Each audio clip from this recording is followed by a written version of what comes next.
इकडे सर्व ह्या अशा मेंढ्या वगैरे देखील ठेवलेल्या आहेत आणि त्यांच्या केसांची कटिंग बघा कशा प्रकारे केलेली आहे, कारण प्रदर्शनाला आणतात त्यामुळे त्यांना एकदम आपण एक म्हणतो ना की एकदम स्टाईल करून आलेले आहे मित्रांनो. प्रत्येकाला बघू शकतो. घोड्यांचा मासिक खर्च किती असतो? दररोजचा एक 600-700 रुपये खर्च आहे. 600-700 रुपये मासिक खर्च आहे का महिन्याचा? म्हणजे नाही दररोजचा. दररोजचा 600-700. अरे वा. चीन पण चांदी पायातलं पण चांदी.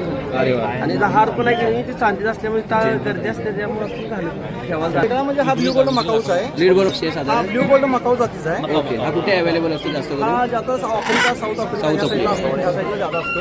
हा घरच्या म्हशीची पैदास आहे. ओके त्याचं वजन 1 टनापेक्षा जास्त आहे आणि हा साध्या खाद्यावरती गवत सारा त्याच्यावरतीच त्याचं गुजराण होतं. राधा नावाची बुटकी म्हैस आहे, जी जगातील सर्वात बुटकी म्हैस म्हणून गिनीज बुक ऑफ वर्ल्ड रेकॉर्डमध्ये नोंद झालेली आहे. आणि या ठिकाणी जेवढे पशु प्राणी जे काही आले ते महत्त्वपूर्ण आहेत आणि त्यांची माहिती जर तुम्हाला पाहिजे असतील ना, खरंच अगदी माहिती समजून घेण्यासारखी आहे.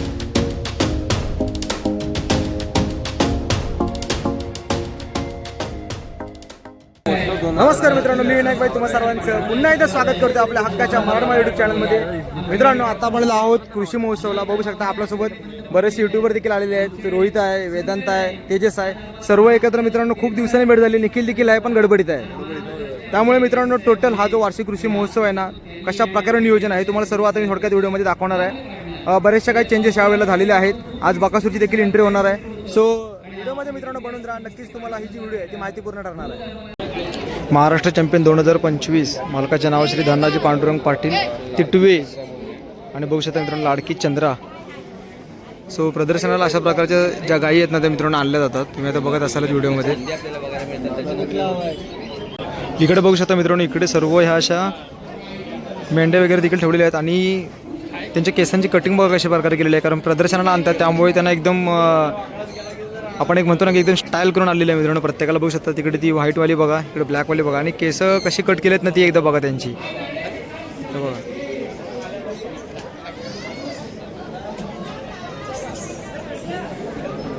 सर्व असे हे घोडे आहेत जे तुम्ही आता बघता आहात व्हिडिओमध्ये. आणि उभारण्यासाठी जागा वगैरे खूप प्रॉपर केलेली आहे. तुम्ही आता बघत असाल अंतर वगैरे खूप जास्त आहे, त्यामुळे व्यवस्थितरित्या त्यांना इकडे उभं राहता येतं आहे.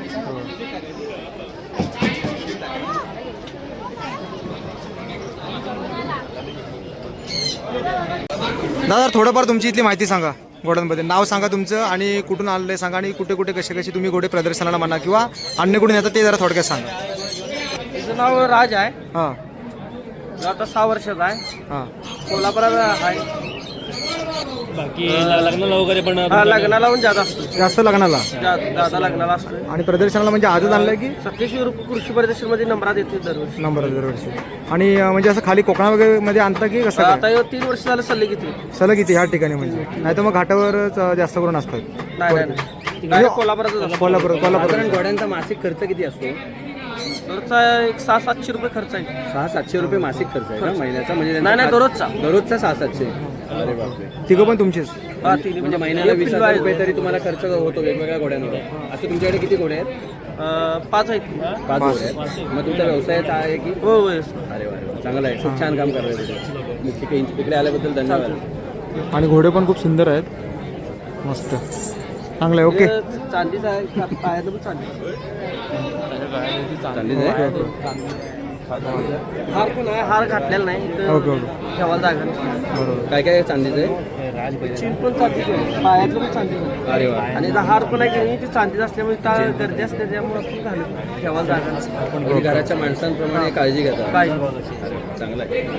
मित्रांनो ह्यासाठी तुम्ही सेक्शन पूर्णपणे बघू शकता. इकडे सर्व प्रकारचे पोपट, त्याचप्रमाणे तिकडे मांजर देखील आहेत. आणि तुम्ही जर तिकडे बघाल तर इकडे हे काय मेंढ्या आहेत का रे? हे काय आहे? मेंढ्या शेळा इकडे देखील आणि तो पोपट देखील मित्रांनो बघू शकता. सो थोडक्यात इकडे देखील आपण माहिती घेण्याचा प्रयत्न करूया. सांगा. माझं नाव हैदर अली मोहम्मद अली समाधान, राहणार कोल्हापूर, जिल्हा कोल्हापूर, राहणार कागल, तालुका कागल. हा ब्ल्यू गोल्ड मकाऊ जातीचा पोपट आहे. हा साधारणतः 2 फुटाचा आहे आणि हिचं वय जे आहे 11 महिने आहे. साधारण तुमच्याकडे असे किती प्रकारचे पक्षी आहेत? आपल्याकडे साधारणतः हे सगळे मिळून एक 20-22 प्रकारचे पक्षी आहेत पूर्ण. 20-22 प्रकारचे पक्षी. तुम्ही असं प्रदर्शनाला जात असता की म्हणजे तसं काय? हा प्रदर्शनावर वगैरे जायचं. आणि या पक्ष्यांमध्ये सगळ्यात मोठा पक्षी तुमच्याकडे असा कुठला आहे जो वेगळा आहे? वेगळा म्हणजे हा ब्ल्यू गोल्ड मकाऊचा आहे. लीड बोल मकाऊ. ओके. हा कुठे कुठे अवेलेबल असतो? हा कुठल्या जातीचा पक्षी आहे हा साधारण? ब्ल्यू गोल्ड मकाऊ जातीचा आहे. ओके. हा कुठे अवेलेबल असतो जास्त करून? हा जास्त आफ्रिका, साऊथ आफ्रिका साऊथ या साईडला आफ्रिका. असतो. या साईडला जादा असतो. हां. वा सुंदर सुंदर. सुंदर सुंदर. असे अजून कोणते कोणते पक्षी आहेत तुमच्याकडे? हा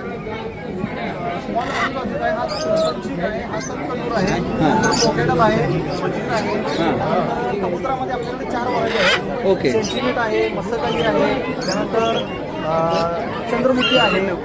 रॅबिटमध्ये पण आपल्याकडे 2-3 व्हरायटी आहेत. ओके. त्यामध्ये ब्लॅक जाईन आहे, ब्रिटिश व्हाईट आहे. मांजरामध्ये पण आपल्याकडे व्हरायटी आहेत आणि उंदरामध्ये पण आपल्याकडे व्हरायटी अरे वा, उंदरामध्ये पण आहेत. ओके. ओके जाऊन बघूया तिकडे जाऊन बघूया. हॅमस्टर जातीचा उंदीर आहे. कुठल्या जातीचा? Syrian Hampshire. अरे वा. त्याच्यात आणि ह्या जातीमध्ये आणि वेगळ्या जातीमध्ये काय वेगळे पण असतं? वेगळं आहे. म्हणजे आपल्या इकडचं जे आहेत बाईट करतात, म्हणजे अन्नाची नासाडी वगैरे करतात, तर हे करत नाहीत. हा माणसासंगत एकदम फ्रेंडली राहतो. अरे वा. हा बघू शकता, हा बाईट वगैरे काही करत नाही. आता त्याला तर चावायचं नाही ना? नाही काय नाही करत. नाही तर आतापर्यंत मित्रांनो आपण त्या साईडला सर्व घोडे वगैरे तर बघितलेले आहेत आणि आता आपण ह्या ठिकाणी चाललेलो आहोत आणि ह्या ठिकाणी आपल्याला रेडा रेडा बघायला मिळालेला आहे. थोडक्यात जरा माहिती सांगा. हा वाशिष्ठी विजेता सलग 24 आणि 25 मध्ये 2 वर्ष सोना रेडा म्हणून प्रसिद्ध आहे. हा घरच्या म्हशीची पैदास आहे. ओके ओके त्याचं वजन 1 टनापेक्षा जास्त आहे आणि हा साध्या खाद्यावरती गवत सारा त्याच्यावरतीच त्याचं खूप गुजराण होतं. त्याच्यापासून उत्कृष्ट प्रतीची कालवड तयार होते, म्हशीच्या दुधात वाढ होते आणि हा शांत आहे, मालकाची आज्ञा पाळतो. आणि ह्या वर्षी हा 3रं वर्ष आहे याचं आणि या 3ऱ्या वर्षात आम्ही असं ठरवलं की या वर्षी फक्त त्याला स्पर्धक म्हणून उतरवायचं आहे आणि पुढच्या वर्षी त्याला स्टॉप करणार, कारण बाकीच्या पण शेतकऱ्यांना हां. तिथे चान्स मिळाला पाहिजे. Chance मिळाला आमची पाहिजे. मालकाची इच्छा आहे. बरोबर बरोबर. मग तुम्ही प्रदर्शनाला म्हणजे सगळीकडे नेत असता की कसं काय? नाही, सध्या चिपळूणच आम्ही केली. चिपळूणलाच फक्त केलेलं आहे. Okay okay. इथे या ठिकाणी म्हणजे कंटिन्यू असतं या कृषी महोत्सवाला. ओके धन्यवाद. थँक्यू. मित्रांनो तुम्ही आता बघितलं असेलच की आपण बरेचसे ज्या काही गोष्टी आहेत त्या आता आपण या कृषी महोत्सवामध्ये बघतोय. काय वाटतं तुला बघताना म्हणजे ह्या ज्या काही गोष्टी आहेत म्हणजे जे या ठिकाणी पशु पक्षी जे काय आपले या ठिकाणी आलेले आहेत ते मित्रांनो कसं असतं कृषी महोत्सव भरवण्याचं त्याच्याकडचं कारणच इथे असतं की ह्या ज्या काही गोष्टी आहेत त्या आपल्याला सहसा कुठे बघायला मिळत नाही, ते आपल्याला कृषी महोत्सवामध्ये बघायला आणि मिळतात. महत्त्वाचं सांगायचं म्हणजे मी पहिल्यांदाच आलो कृषी महोत्सवाला. याआधी मी 2 वर्ष हा कार्यक्रम झालेला आहे आणि याचा प्रतिसाद देखील जाणून मी पुण्यातून खास हा महोत्सव पाहण्यासाठी आलो आहे. कारण या ठिकाणी जेवढे पशु प्राणी जे काही आले ते महत्त्वपूर्ण आहेत आणि त्यांची माहिती जर तुम्हाला पाहिजे असतील ना खरंच अगदी माहिती समजून घेण्यासारखी आहे. सो चला अजून देखील पुढे काय काय गोष्टी आहेत त्या आपण बघूया.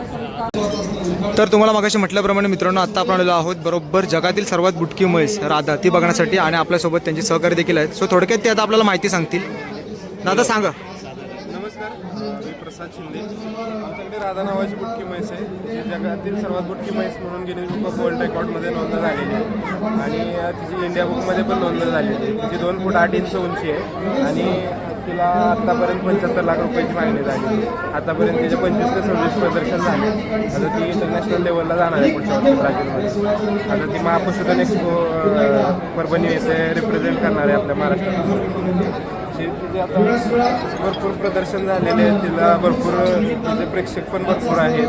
तिला बघण्यासाठी येणारे लोक पण भरपूर आहेत. आम्हाला असं स्वतःहून बोलवलेलं असतं प्रदर्शनला. ठिकाणी बायच वगैरे खूप झालेले. आतापर्यंत सर्व नॅशनल इंटरनॅशनल TV चॅनलला पण आपले सर्वात जास्त मागणी 75 लाखाची झाली. 75 लाख. दरवर्षी इथे येत असतं का? दरवर्षी इथे येतं का कृषी महोत्सवाला? आता हे 2रं वर्ष आमचं आहे. 2रं वर्ष आहे. मला सांगा, गिनीज बुक ऑफ वर्ल्ड रेकॉर्डमध्ये याची नोंद झाली असं तुम्ही म्हणताय. काय पद्धतीचा तो प्रवास होता? ॲप्लिकेशन फॉर्म फिल केला होता आम्ही सुरुवातीला, जेव्हा म्हणजे आमच्याकडे याची पैदास झाली. आम्ही जेव्हा हे सुरू केलं, आम्ही प्रदर्शन वगैरे ह्या सर्व गोष्टी आम्ही जेव्हा दावा केला होता, आमच्याकडे जेव्हा सर्टिफिकेट नव्हतं की आमच्याकडे अशी म्हैस आहे, आम्ही जगातील सर्वात मोठी म्हैस. आम्हाला लोक विचारायचे की बाबा कशी आहे, तुमच्याकडे काय प्रूफ आहे की बाबा तुमच्याकडे एवढी म्हैस आहे, दुसरीकडे काय असू शकत. तर मग आम्ही काय केलं की आम्ही त्यांचे जे गिनीज बुकवाल्यांची जी वेबसाईट आहे त्याच्यावरती ॲप्लिकेशन फॉर्म फिल केला. त्याच्यानंतर त्यांचे आम्हाला जसे इन्स्ट्रक्शन्स येतील त्यानुसार मग आम्ही त्यांचा सर्व डाटा फिल केला. त्याच्यानंतर त्यांच्या गाईडलाईननुसार आम्ही सर्व जी माहिती आहे तिचं पूर्ण चेकअप करून तिचे सर्व डिटेल्स वगैरे आम्ही त्यांना पाठवले. आम्हाला या सर्व प्रोसेसला 6 ते 7 महिने लागले. 7 महिन्यानंतर आम्हाला गिनीज बुक ऑफ वर्ल्ड रेकॉर्डचा मान मिळाला. खूप मोठी गोष्ट आहे की आपल्या महाराष्ट्राला मिळाला आहे. खूप छान वाटलं. खूप छान वाटलं. धन्यवाद.